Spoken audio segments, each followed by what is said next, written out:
नमस्कार। देश की तमाम फटाफट खबरों में आपका स्वागत है। खबरों के लिए आपसे निवेदन कि यदि आपने हमारे चैनल को सब्सक्राइब नहीं किया है तो कृपया करके आपके अपने चैनल को सब्सक्राइब करना ना भूलें। आप सब्सक्राइब करते हैं तो हमें हिम्मत होती है सही और सच्ची खबरें आप तक पहुंचाने की। तो क्या है आज की बड़ी खबर?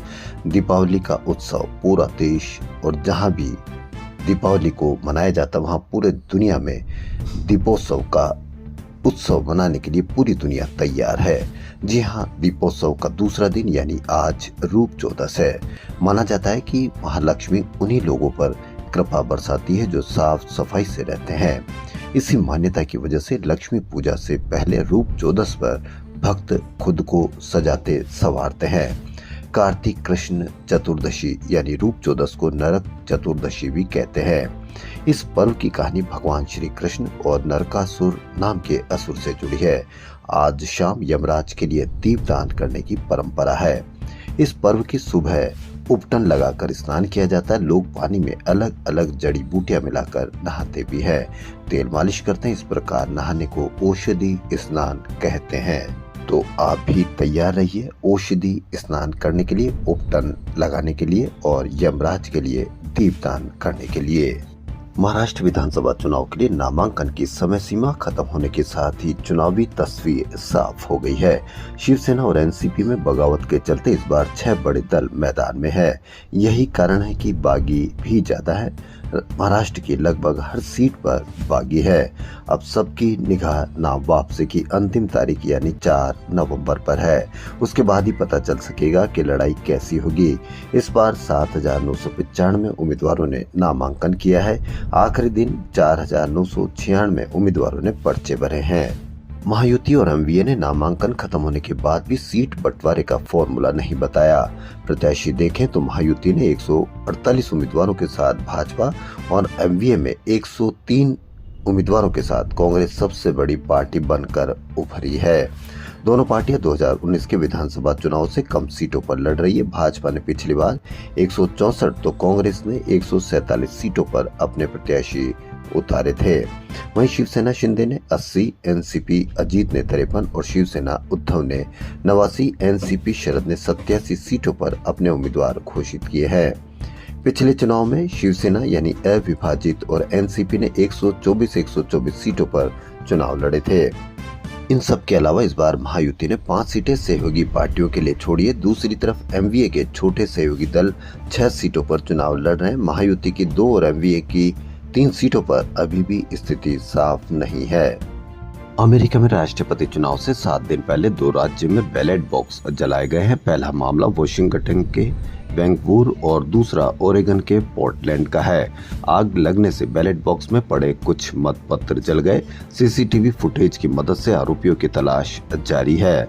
निर्वाचन विभाग ने कहा कि जिन लोगों के बैलेट पेपर जले उन्हें नए मतपत्र दिए जाएंगे।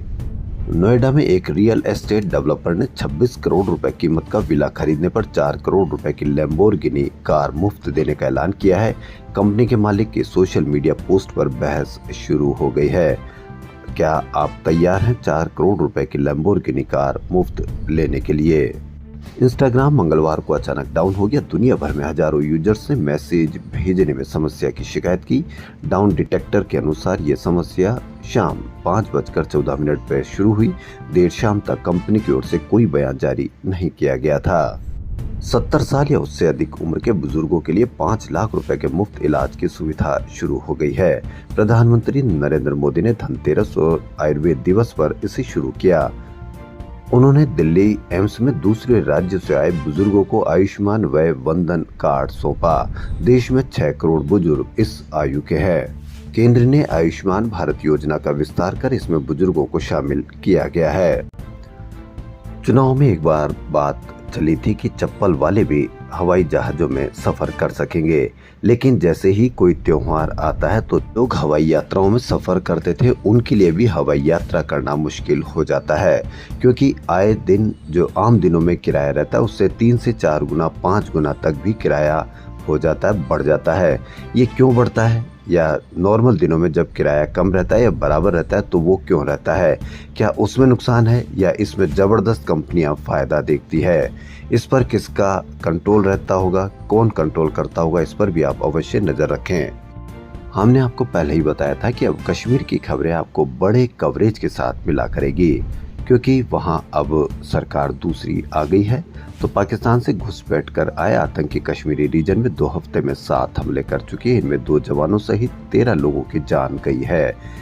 लेकिन अखनूर के बट्टल गांव में 3 आतंकियों द्वारा किया गया हमला 2 मायनों में बिल्कुल अलग है। इन्होंने भारी हथियारों के साथ कब्जा किया था।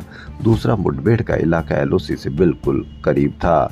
इसलिए सोमवार को सेना ने नई रणनीति के साथ आतंकियों को नेस्तनाबूद करने का प्लान बनाया।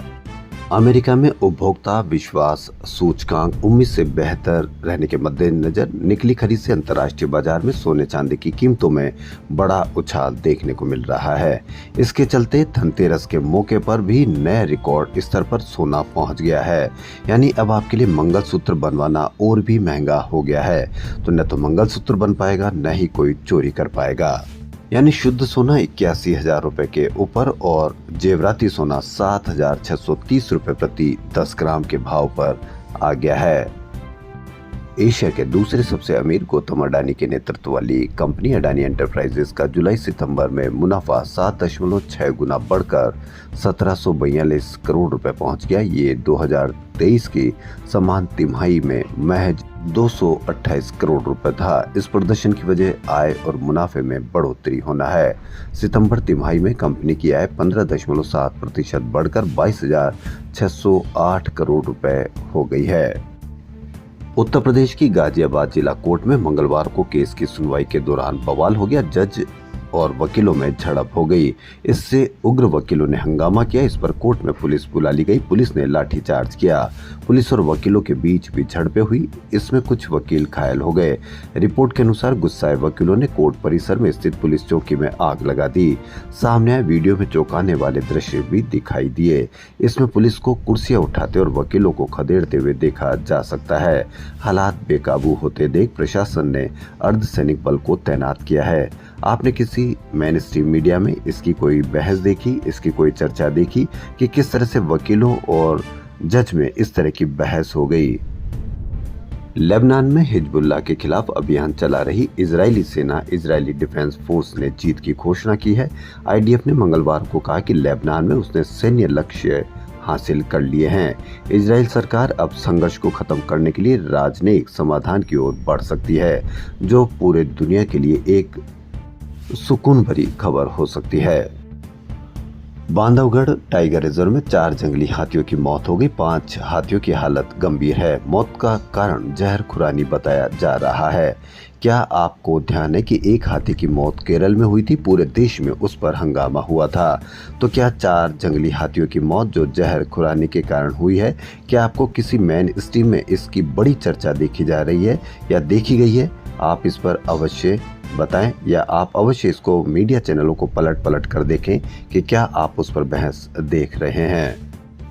खबरों में फिलहाल इतना ही। यदि आपको हमारा चैनल पसंद आए तो लाइक, सब्सक्राइब और शेयर अवश्य करें। धन्यवाद।